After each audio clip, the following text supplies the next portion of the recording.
It's whirling. Oh, I think we may be live. So we're just going to check on Facebook. But if anybody can see us, if you could comment and say hi, that would be super helpful. Let me just check on my... I think you're live. Come up as a... Yeah, it's come up as a notification. You're live. Has it? Yeah. Okay, so we'll just wait for a few seconds just to get everybody on. Let me just see this. Oh, there we go. Hi, Sue. Hi, Kath. Hi, Claire. Hi, Jane.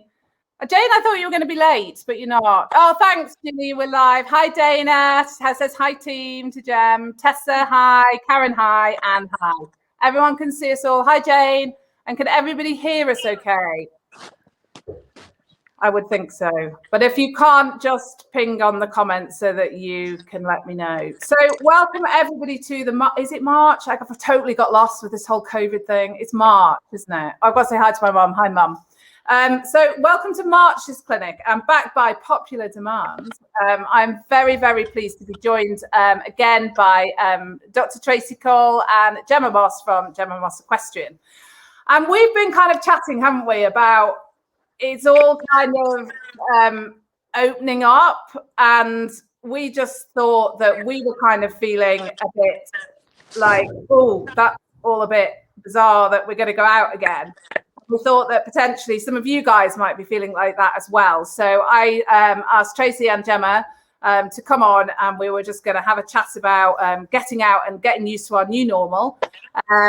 And then answering any questions that you guys might have for Tracey and or Gem. So girls, introduce yourself to the guys that haven't met you before. Tracey, you can go first. Okay. So I'm Tracey Cole, and I'm a mindset coach, and I also train in mindset, things like NLP, hypnosis, and Di and Gemma are my sponsored riders. Correct. And I could now ride my horse without crying.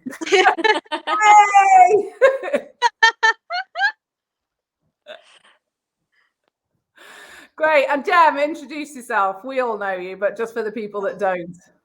Yeah, so Gemma Moss, dressage rider and coach when I have time. Yeah, and yeah, so I run a training yard, competition yard in Nordland near Nantwich in Cheshire. Yeah, and she's a bugger for it, isn't she? Who also has 2 gold medals and other things. So she's not like a little dressage rider. She's an up there dressage rider. So we may as well just crack on, really. So it's about prepping up, isn't it? So I've probably stupidly gone and booked the first show that's out, and I've booked the Friday and the Monday, and no point not going twice. Like, come on. And I guess I'm so ready to go, but I'm a bit like, I don't know whether I've got to try. I was worrying about so many things. I think that's the thing. I'm worrying about the loading, because wind can be funny to load. Sid can be sensitive. So then I'm worrying about that. And then I'm like, haven't driven the wagon for all the time. How, you know, you can't take the people with you that you would have taken that are like your support and stuff. So I think for everybody, whether you're now going and boxing your horses up and going for a hack that you wouldn't have done before, spring grass is in. So even mine are like, woo! And I'm just like, oh, I'm not really sure like what is the best way round. So how are you girls feeling about kind of getting back out again and doing more of what we did before COVID? Shall I go? Yeah, Grace, you go first. I'm not going out yet because I'm nowhere near ready that. So I'm going to be in the second wave of people going out. So I'm quite relaxed. I've got nothing to worry about. I'm just doing more riding, basically, and training and schooling. Yeah, Gem, you will be going out. I know you will. Yeah, yeah. So I mean, like personally, I'm really looking forward to getting back out. I've managed to mentally stay really focused through the lockdown, and I feel like I've used the time well. Hopefully, we'll find out. So yeah, so I'm really looking forward to going out. I qualified for a few championships as well that sort of like I wasn't sure if were going to be cancelled, but they've actually been rearranged. So it's quite nice to think that actually I'm still going to be able to do those. So will you actually like go straight out and have to ride in a championship, or? No, I won't. I'll make sure I go out before, definitely. So they're sort of more end of April, beginning of May. So it isn't a very Not long. no, it's not a very big window. So yeah, definitely need to get out, particularly with the younger horses. The older horses that have been there and done it, you know, they're a little bit easier. It's just making sure that they sort of peak now. But yeah, sort of really looking forward to it. Really. And is it like, so say like the next, so I guess it's a couple of weeks, isn't it, really, before we're off out and doing things? Is there anything that you're doing? Like, do you have a certain thing that you do before a show? Do you have like your own kind of routine, or? Yeah, I mean, I suppose I definitely found myself riding more centre lines recently at home. I think I've had a lot of fun floating around. Yeah. I'm going, can I still go in a straight line? Yeah. Some of them couldn't, so it's a good job I checked that. So definitely just things like centre lines and that sort of thing. I have found myself doing a little bit more. And I'll probably start doing more test movements and things, you know, towards the shows. But again, it does depend on the horses. But yeah, I'll sort of, I don't know, I suppose recover my accuracy, my own accuracy, and just make sure that there's a lot of points to be picked up, particularly for somebody like me that's like an amateur rider and not particularly good. So we're only going to ever do like fun. Well, we're only ever going to do like fun stuff for now. So, but if you get the movement at the right time for your dressage, you're going to get the mark, aren't you? So there's a lot. Definitely, yeah. It's being accurate. It's easy marks to get. You know, doing the right circle size and you know, hitting the center line right. So yeah, absolutely. You know, I mean, I think the thing is, it doesn't matter how well your horse does that 20-meter circle. If it's not a 20-meter circle, you can't get the mark. It wouldn't matter if Vallegro did a 20-meter circle. If it was 13 meters, you know, and it wasn't the right size, she's not. You know, you're not gonna get the mark. So yeah, so definitely, you know, I think that's the best place to start, really, is putting the horse's feet where they're meant to be. Yeah. And then making it look better.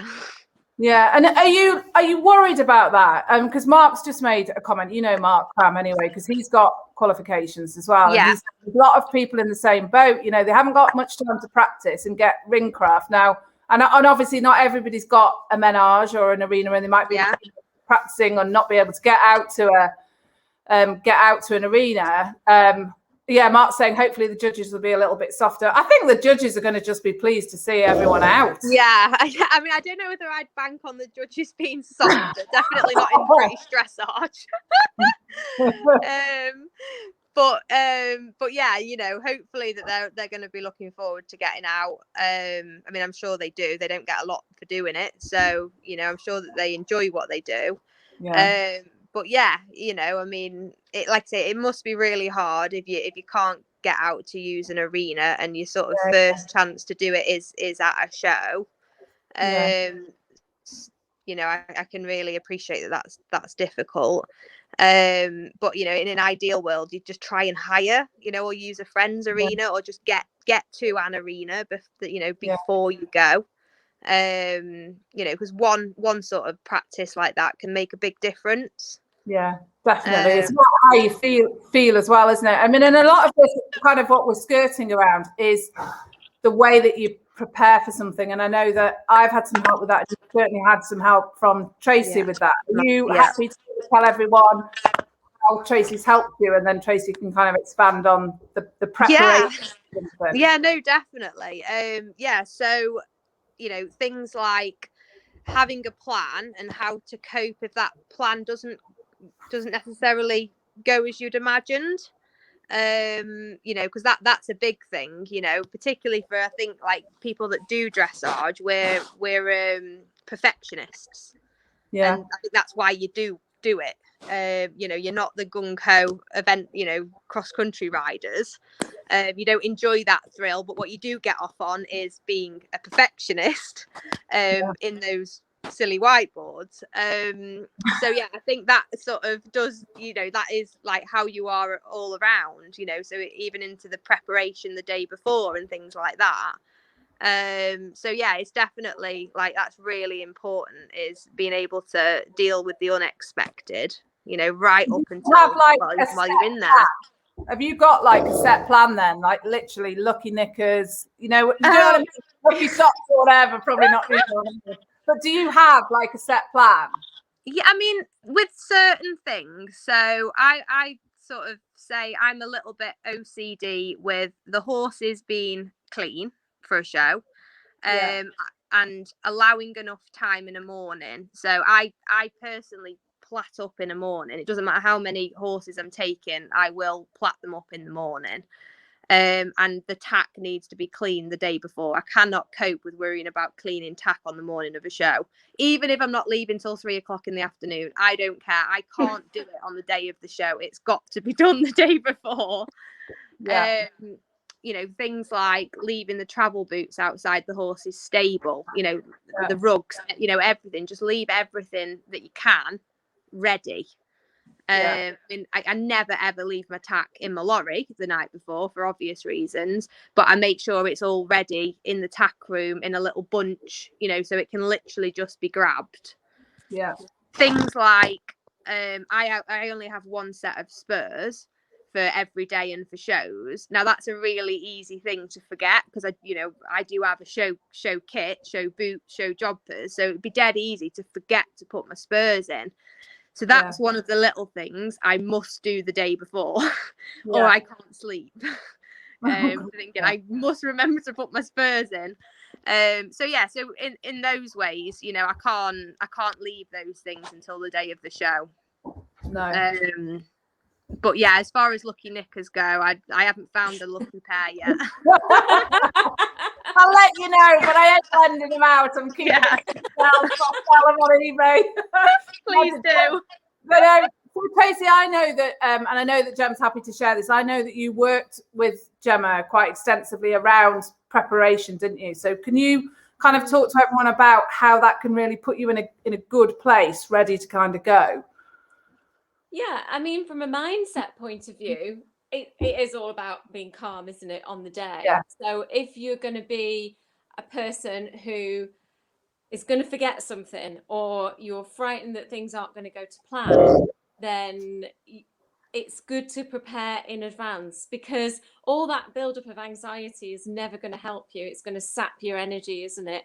It's going to take your energy away. You can't think straight. So when you are, like the night before trying to write a list or something, or get everything put together, you would most likely then to forget something. So it's nice to plan when you're miles away from your competition in a way, because you can always add to your list, and that'll keep you a little bit calmer, obviously, when you're coming up to the night before or the morning before.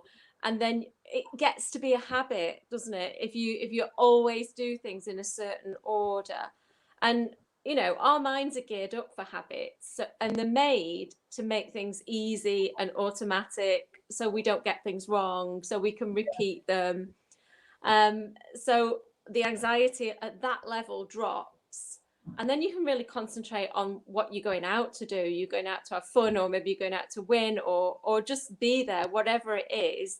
You're not thinking like Gem, oh, my spurs, you've got to Gemma, I'm buying you some spurs tomorrow, my love, so that we don't have this problem again. It's hard times. No. I mean, to be fair, I'd probably stress if I had a different set of spurs, just in case they didn't fit my boots right. Finding nice ones on that I know are riding every day, even if I had the exact same pair. They're your lucky pants. That's what they are. They're your lucky pants. They're your emotional crutch, isn't it? That's the thing. And do you ever recommend any sort of visualization or anything that people can do? Because I'm 2 weeks before. So what would you recommend to me? I should be, sorry, I've been lynched by a cat now. What would you recommend to me that I should be doing to sort of mentally prep up for this? Because I'm like Jem, like I'll do all the planning of the practical things, and that makes me feel like I'm doing something. So therefore I'm doing something. So practically, so it makes me feel better. But mentally, I like, God, I don't know. I worry. I do worry about, and I want to do well. Like, so what would you recommend to people that feel like that? Yeah. So, I mean, for most people, it's not the doing the competition. It's the anticipation of it. It's the thought of the 100 things that might go wrong, or, you know, like you forget something, you forget your show jacket or something like that. It's more the anticipation. So the visualization can help in that way.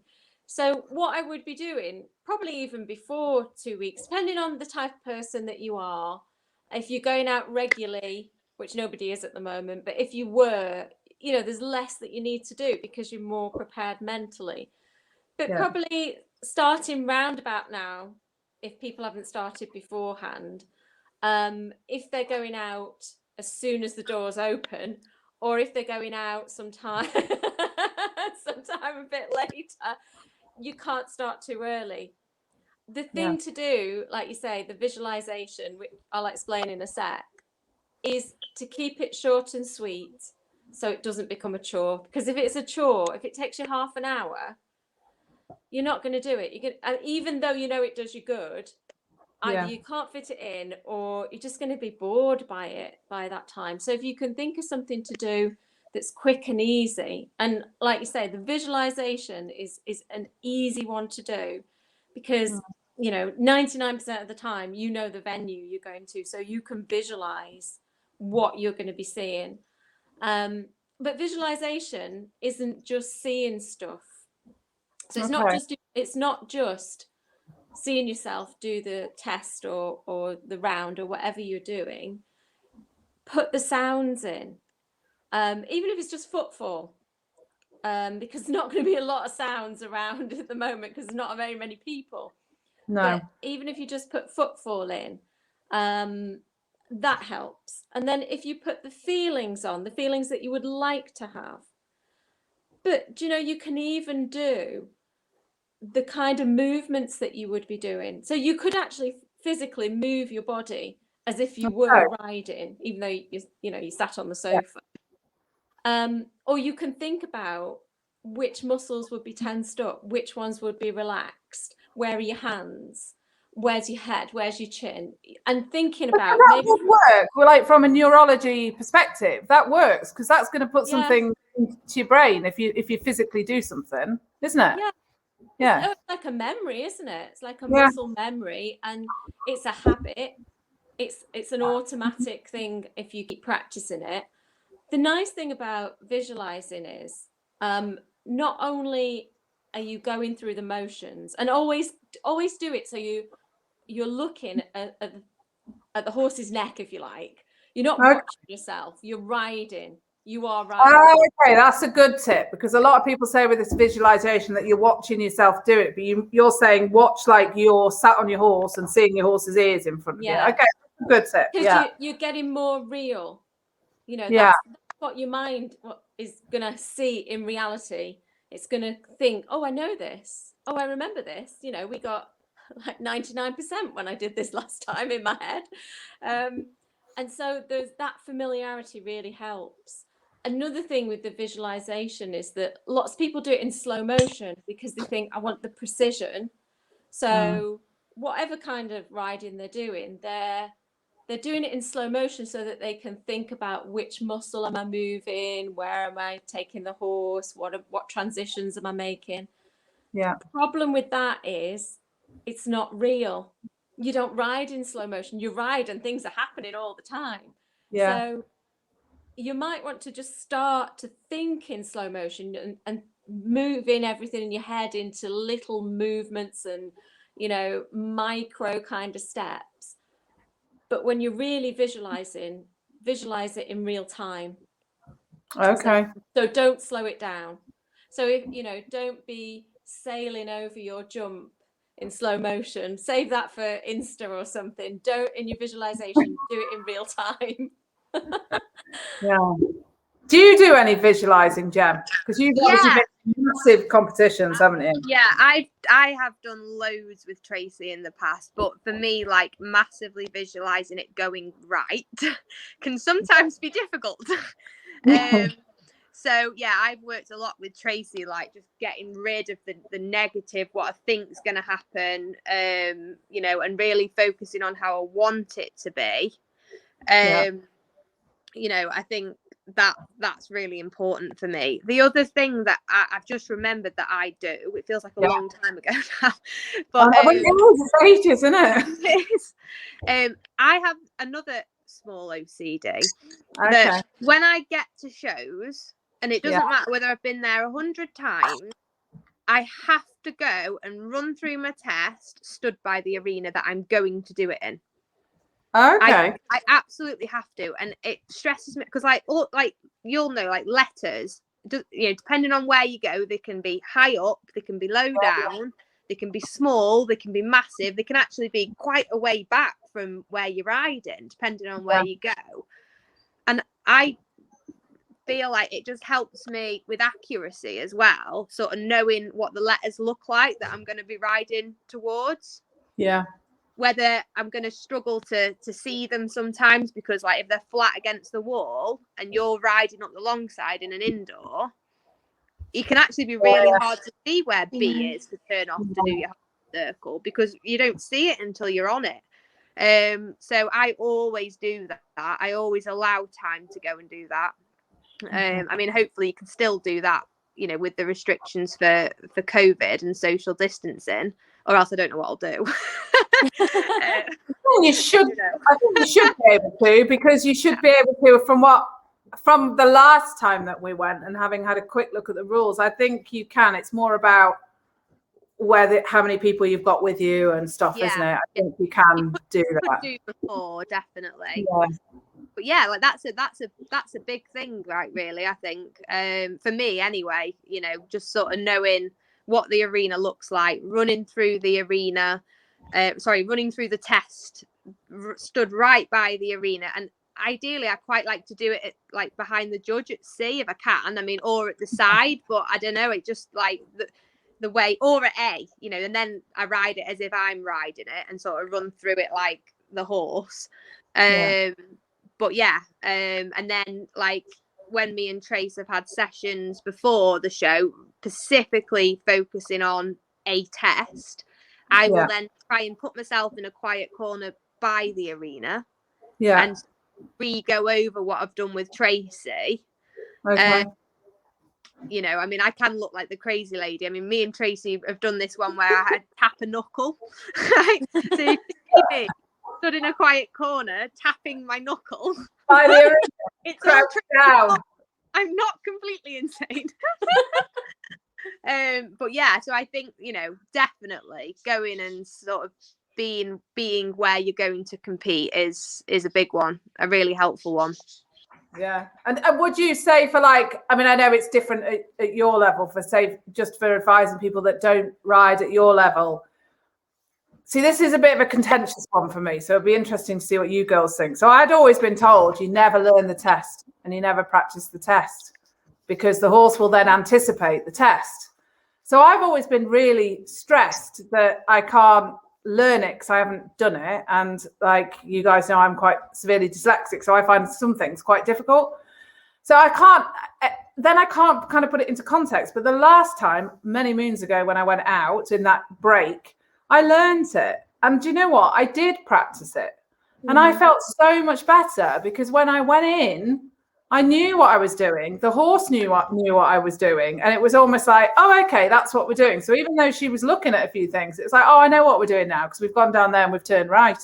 And I could actually, and I was saying to Tracey, and it was all, obviously after me having my first sessions with Tracey, I came out of it. And for the first time, instead of thinking, thank Christ for that, I can take my picture and put it on Facebook, I've done it, that I actually thought through the test. So I knew when was going like M to K or whatever, I know she's going to fall in here. So I know I've got to make sure she doesn't and keep her straight. It's the first time I've ever even breathed Yeah. It's amazing how long you can actually hold your breath for. Oh, it is. It's just like all the way through. So what would you say about like callers and like, do you think people should learn them? Is it okay to have them called, or does it just not matter? Up until recently, I used to have like serious stress about learning tests, and there's no way it would have done me any good to ride it without a caller. If I could have a caller, it was better for me to have a caller. Now I've got over that. I much prefer not having a caller.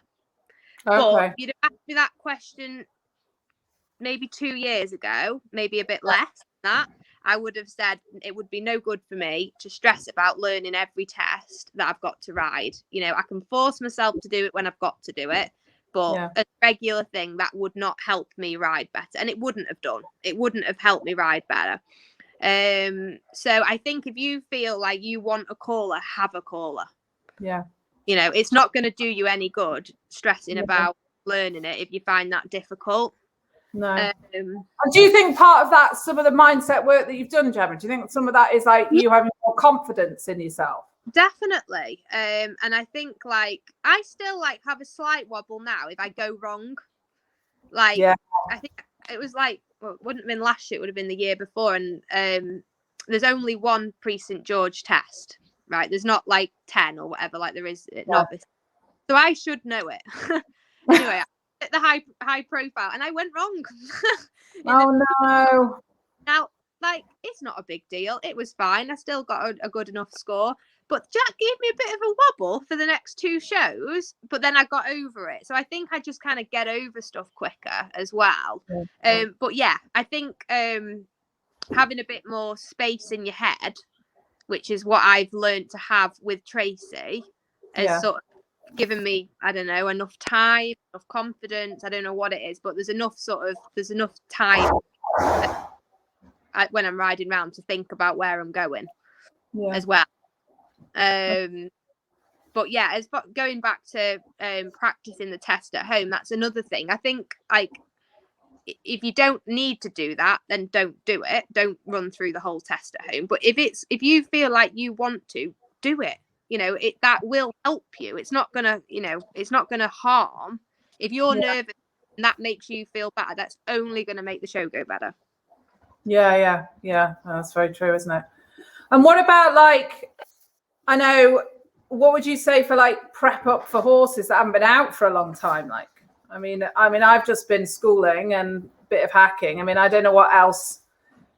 I guess would you say like, I don't know, Tracey, would you say things like I know that I'm going to have a problem getting Winnie back on that box, and I have no idea why, because it's a lorry, but that is stressful. So So do you? Then I'm in like 2 minds. So do I? Because I'm not going to pick the wagon up either because of COVID. So hopefully we'll be able to get that back next week because it needed some work.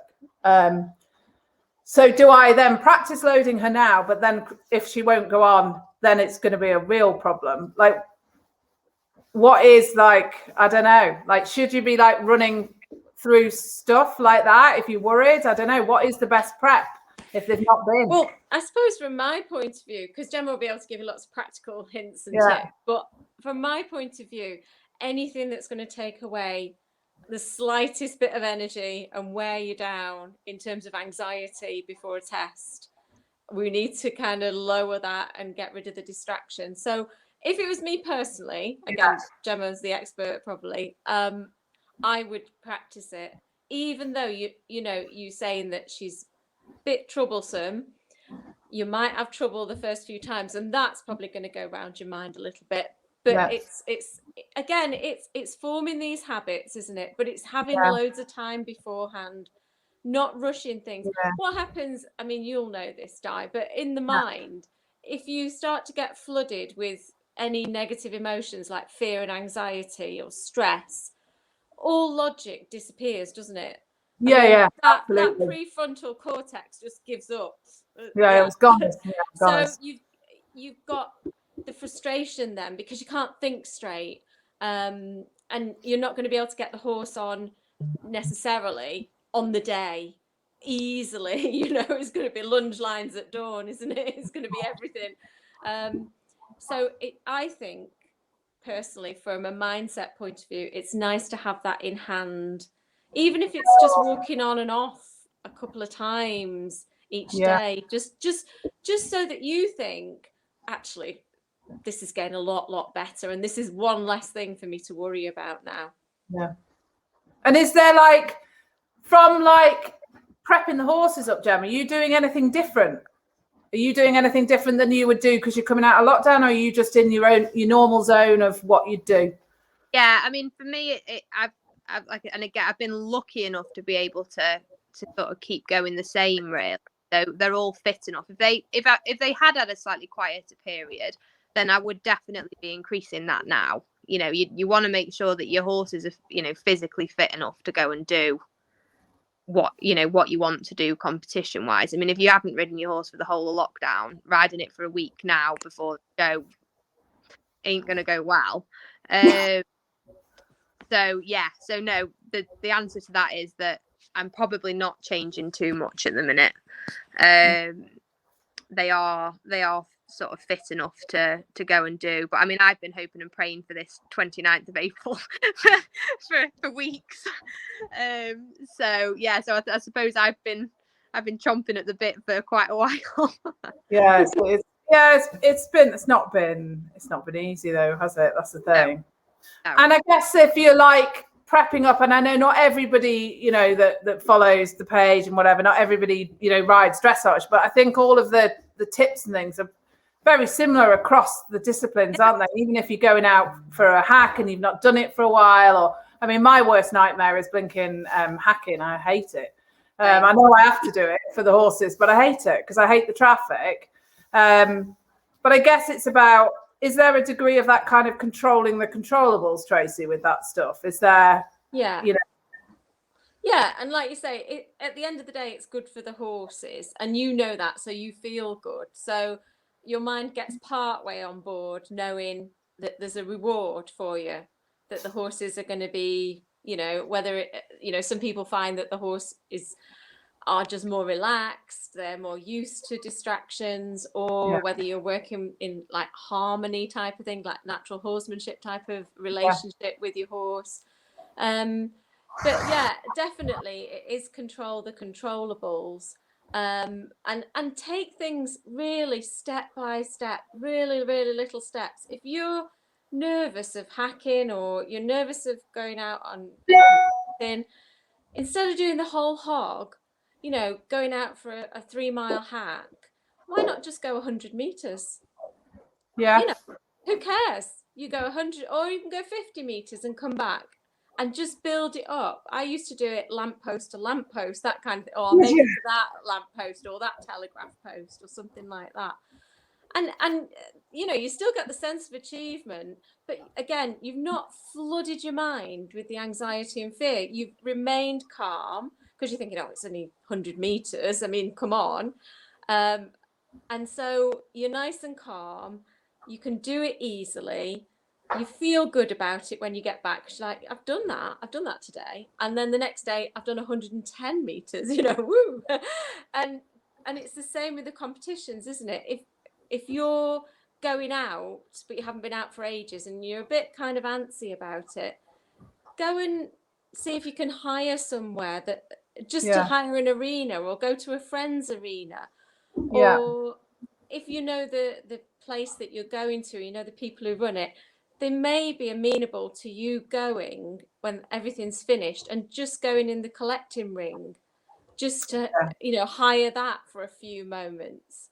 And I think it's this little by little, so we don't completely end up, you know, frozen with the fear. You just always just tiny steps, expanding your comfort zone little by little. And I think you can do it, can't you? Because when I first met you, Gemma, I was literally shaking and almost crying with fear every second, wasn't I? It was awful. And then when the horses came back, then I had to do it on my own. So that was even worse. But I got to the point where I was kind of like, you know, when I was having to ride alone, okay, well, I'm going to take them into the arena and I'm going to walk around. And if they look calm, I'll get on. And then I'm just going to sit there, and then I'll get off if I want to. And I kind of I kind of just took the pressure off myself a little bit, and it was like, okay, well, I've walked around once, so I'm going to walk around the other way now. And then it just, each time, it, like you say, if you just kind of build it up, and there's no, you know, just because some people are just giving it, right, yeah, desperate to go out, because like, so from my perspective, I've been able to practice at home. Like we've been saying, there's lots of people that haven't been able to, and they shouldn't feel pressured to go out straight away, because actually, I don't want to see them all at work. That's what I'm a bit worried about, is that everyone's going to go out. It's going to be absolute carnage, because, you know, we're still a bit tight on the old intensive care beds, I'll be honest. Like, you know, we haven't got a lot of room at the end. So, I mean, we're much better than we were, but we're still under pressure. So you just, you know, especially for people that have had to, you know, are sort of ready to go out an event and stuff, you know, because like, not everyone's been able to jump, and then to get out and go and do an event is odd. I mean, huge. And that's just kicking off as well, isn't it? It's just right, we're off, we're going.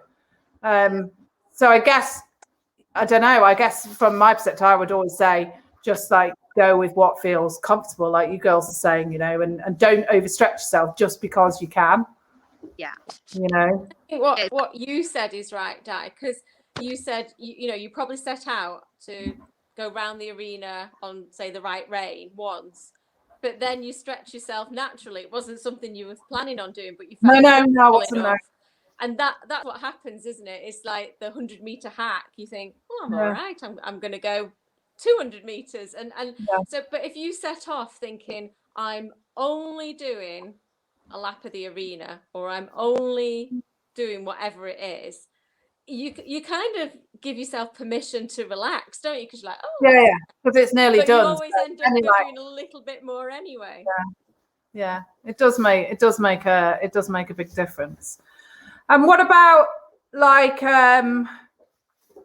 just think about what we've covered. Is there anything specifically tip-wise that you girls want to like share with people before we kind of go to like questions and stuff? Like, is there, because I've left kind of like 20 minutes, guys, for any questions, because I know how lucky we are to have both Tracey and Gemma together. So is there anything that you know that you want to say to people, because you know we get like ultimately about 60,000 views in the end, so is there any like tip or anything that you want to say to the guys that are going to watch before they go out? Gemma, you can go first. Right. No, not me. Ask Tracey first. Got her. So, I mean, one that I is probably worth pointing out that I didn't realise when I went to a couple of big shows last year was that due to COVID, there's no arena walks at the sort of pet plunge or anything.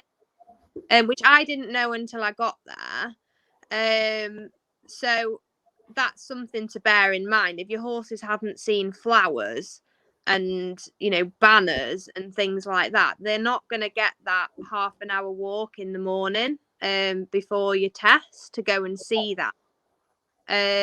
So get some flowers from B&M and put them around the arena or your field, you know, make the time to let them see that before, because I think I was riding a young horse actually age classes when I realized this, and I was like, oh, it's never seen a flower. I really need the arena walk. So that's something to bear in mind for anybody that's going to the Pet Plan Championships or the I don't know when they might restart doing it as they relax things, but as it stands, as far as I'm aware, you need to do that before you go. Get your horse to see things, get your radio playing, get some music blasting, you know, so the horses are used to hearing music and seeing flowers and banners and things like that. Because you can even download stuff like clapping, can't you, and cheering? Like you can download it onto your phone and chuck it in the barn. Like, in fact, it was only the other week that I was teaching Freya Diamond, who's on the yard with her horse Eddie, and he's quite spooky. And we were running up and down the gallery, our feet, waving bin bags. Right, we were doing everything we could to spook-proof him, you know. And then once we'd done all that, then somebody standing up off the chair or sneezing or coughing was nothing to him then. once you'd put like 5 people with bin bags stamping their feet at each end of the arena. So, you know, that's worth taking into consideration, definitely, at the minute. Yeah. Do you think they ever let you know whether you're going to have flowers or not? Like, do you know? Just as a question, because I don't know. How do you know what they're going to? Mind, maybe just buy them anyway from B&M and chuck them around. I mean, like, off the top of my head, like, basically any sort of championship, any associated championship, they dress the arenas. Now, Gem, do they have a particular flower that we need to go and make sure sells out in B&M? Is it a tulip or a rose or what? Oh, I don't know. I'd probably just get all of them. One of each. Can you imagine? Be hilarious. Hilarious. And Trace, have you got anything that you want to like say? I think that tip that you've given about visualizing and actually doing on your horse is huge, because I think I've never really kind of thought about actually thinking about being on the horse. Do you know what I mean? Even if I imagine it, I always imagine watching it, not doing it. Yeah. That's huge. So is it like, what do you want to say to people about going out? So we could do a little technique if you like, right? Yeah, that would be amazing and really helpful for people. For a couple of minutes, it wouldn't be long, and it's the kind of technique for something you've got planned. So most people, if they're going out, even if they're going out for a hack, they know when they're doing it. So you imagine that you can float out into the future, okay? And you float along what's called your timeline. And your timeline shows you your past, present, and future. And you float out along your line to the date of your competition. Now, you're doing this by guesswork. Who knows where your competition is on that calendar of the timeline? So you float out to that date. But you float out to 15 minutes. 24 for me. Just saying. I'm floating. Go on. You go to 15 minutes after you finished competing. Okay. So 15 minutes afterwards, you're probably off the horse. You might have done a warm down, but you're probably off the horse. Look back along your timeline to the present. So you floated out to the future date. Yeah. Floated out to 15 minutes beyond when you're all done and dusted, and you're looking towards now. And then all you have to do is imagine that that competition or whatever you're doing has gone 100% successfully. Okay. Now, people can get to about 80% success, maybe even 90% success, but we're going for 100. Okay. So there'll be people that have got, you know, the devil on the shoulder going, well, that never happens. You know, how can you get 100% success? Don't worry about that, because we're not saying it's reality. We're saying do it in your imagination, and it's only imagination. So you can do anything in your imagination. I mean, you could be riding Vallegro, but you could easily be riding a unicorn. You can do what you want, can't you? Yeah. You know. That's true. So because we can do what we want, just imagine 100% success, whatever success means to you. And then notice when you get to that point, it's like a light switch. Notice that the anxiety can't exist anymore, so it drops. Okay. And the only thing about that technique is the 100% success. If you're 95, you've got 5% room for anxiety. So you have to keep on at it and keep saying to yourself, this is only my imagination and I can do what I want, and get to that 100% success. And then there's no logical reason why your anxiety would exist there, because you've just imagined or told your mind it's going to be 100% successful. So why would you be anxious about something that's 100% successful? So it knocks out the anxiety pretty quickly. And you sometimes, I mean, you will have to do that again and again and again. Yeah. You know, it's not. You can use it as part of you. I mean, you could do that. I know that we use those techniques, don't we? And sometimes, like, I will do that a couple of times a week now. Whereas before, when I first started doing it, it would be almost every night, because then I could at least sleep. But, you know, you can do that just before you go to sleep, can't you? It doesn't take a long time. and it's training your mind in the same way that you're training your body, you're training your horse's body, or it's all the whole big thing, isn't it? Because there's 2 athletes, there's 2 nutritional programs, there's 2. When we always forget about ourselves, don't we? That's the thing. We forget we're the other half, we're the other athlete, but we're not very good at kind of concentrating. No, that's really, really helpful. Do you use that one, Gemma, as well? Yeah, no, definitely. I was smiling as Tracey was doing it because I can remember when I was thinking about what my 100% success was and things like that. But yeah, that is a great one. Yeah, that is a really great one. And like you said, Tracey, it's not always getting the red ribbon at the end of it. It could be something totally different. It could be just having a go, even. Yeah, or just enjoying yourself and feeling, feeling good afterwards, rather than, however, sometimes people, can feel. That's super helpful. I guess what would I have any tips? I don't really have any. Would I have tips? I think my biggest tip would be just take the pressure off yourselves. I mean, that's one of the biggest things. So my 2 big things that I've learned from COVID, well, 3 things, I guess. It's just take the pressure off, because you know what? No one dies if your test goes wrong. And I think we're all a bit more aware of that now.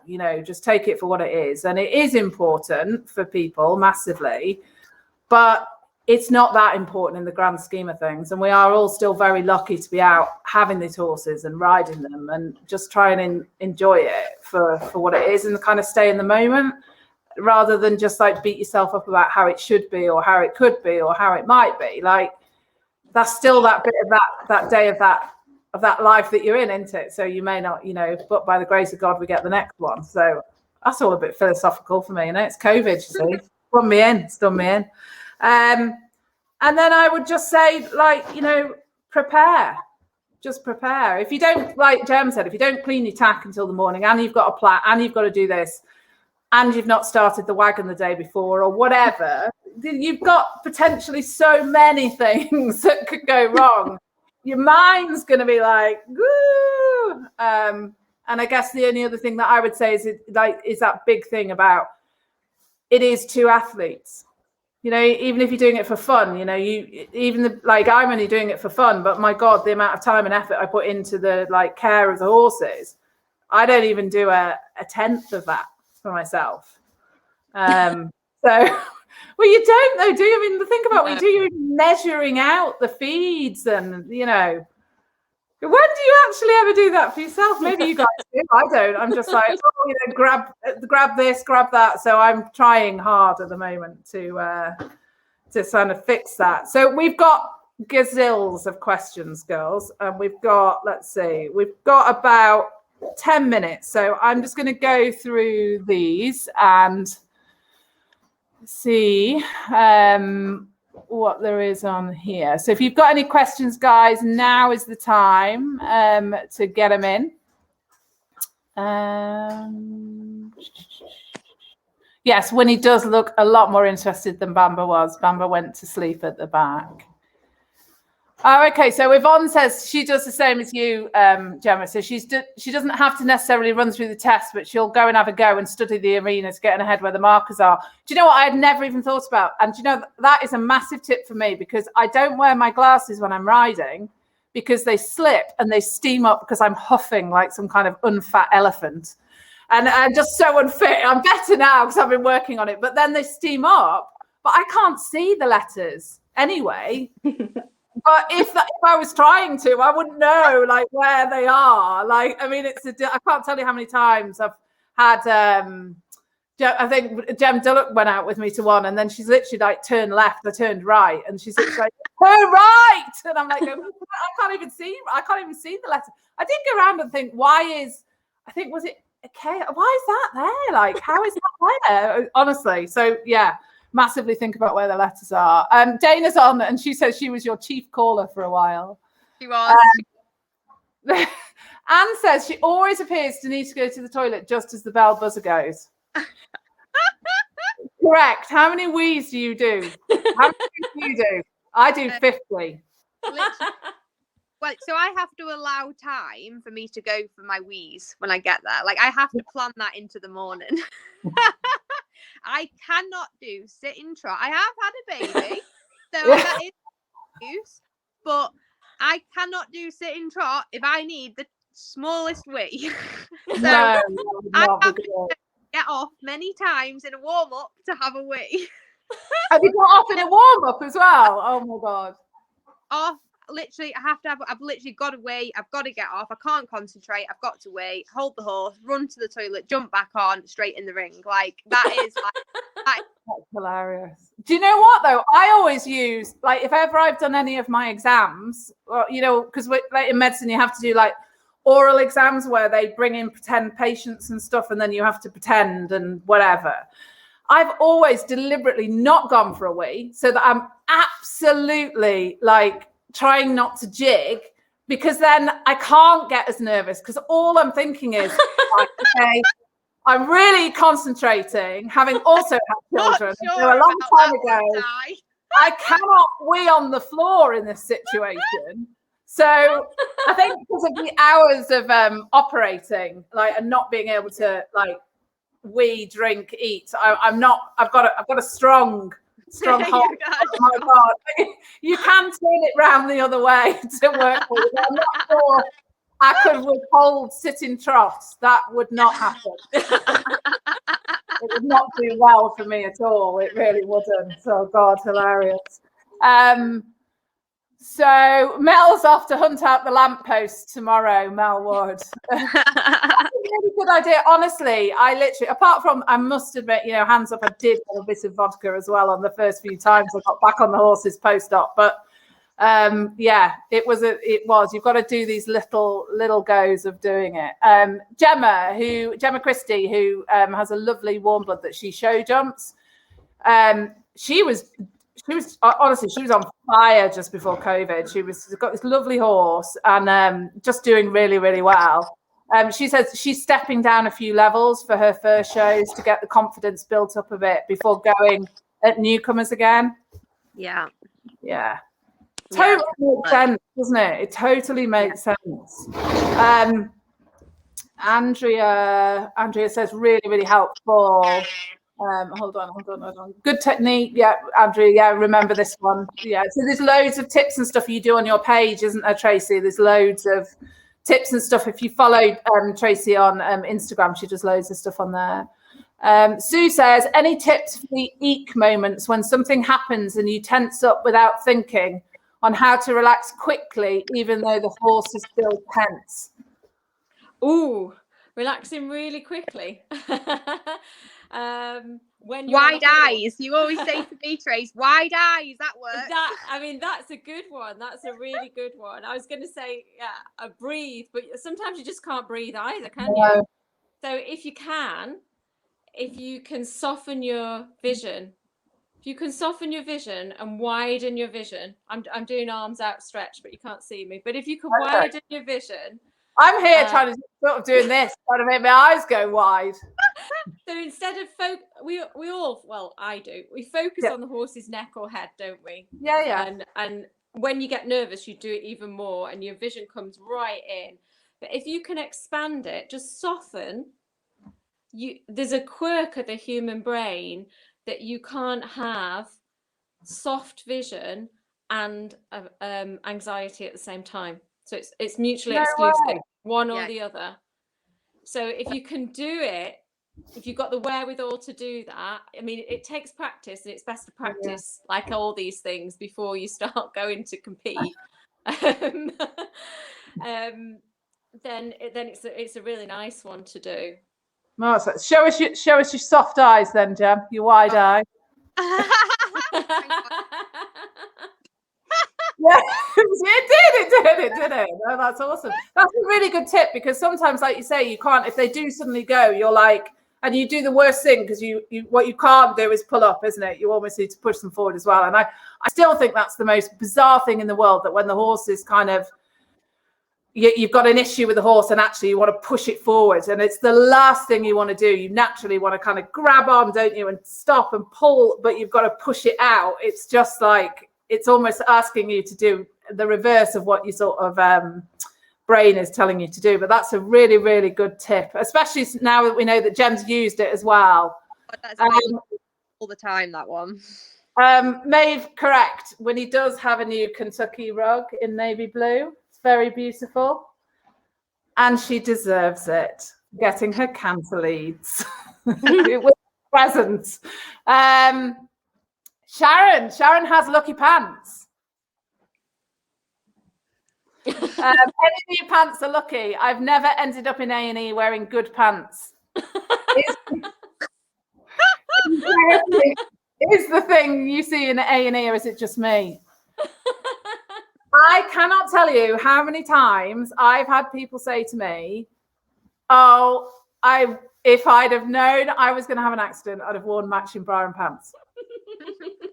Honestly, I mean, yes, they do say it, and it is a thing. I can guarantee if you've got like matchies, very rare you're going to come and see me. It's normally when you've got your old grey bra on that's comfortable and it's got a blinking safety pin holding it together because you don't want to wear the other one, and then you just threw this on and you threw that on, and it's the last place you expect it to be. But don't worry about it, because we would be in the same boat.